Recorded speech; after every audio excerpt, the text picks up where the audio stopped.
Hei, vai esi saskāries ar šādu problēmu, kā meža cūks pa vienu vakaru ir uzrakušas 1,5 hektāru.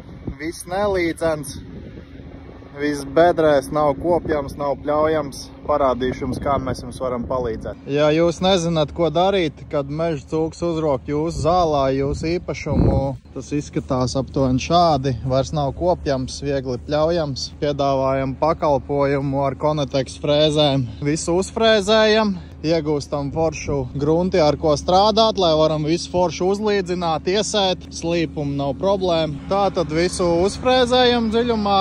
Nebaigi dziļi, teiksim 10-15 centimetri. Visu pēc tam forši uzlīdzinam un iesējam zālai.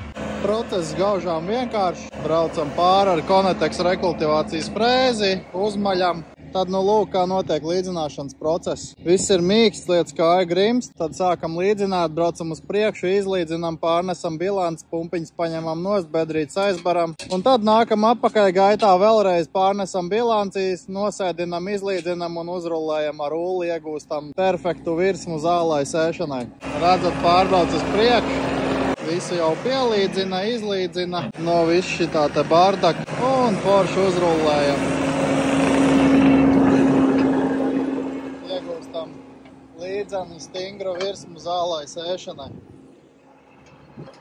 Ko šo platību jau mēs uzfrēzējām, uzlīdzinājām visu, viss bija uzrakāts, cūks bija pastrādājuši. Kopā hektārs, 1,5 apmēram. Viss bija uzrakts, bedrēs caurumos, velēna zāle. Zālīt jau bija paaugusies, visu dziļumā uzfrēzējām, veicām zemes rekultivāciju. Dabūjām foršu gruntu, ar ko strādāt, ko var viegli izlīdzināt un uzlīdzināt. Sagatavot zālai sēšanai, pēc pāris dienām atbrauksim uzsēt.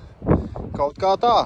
Tā kā, ja tev ir vajadzīgs šāds pakalpojums, droši sazinies ar mums pa norādīto telefonu numuru. Tad, cūks uzrakā, visu uzfrēzējam, uzlīdzinam un iesējam zālīti.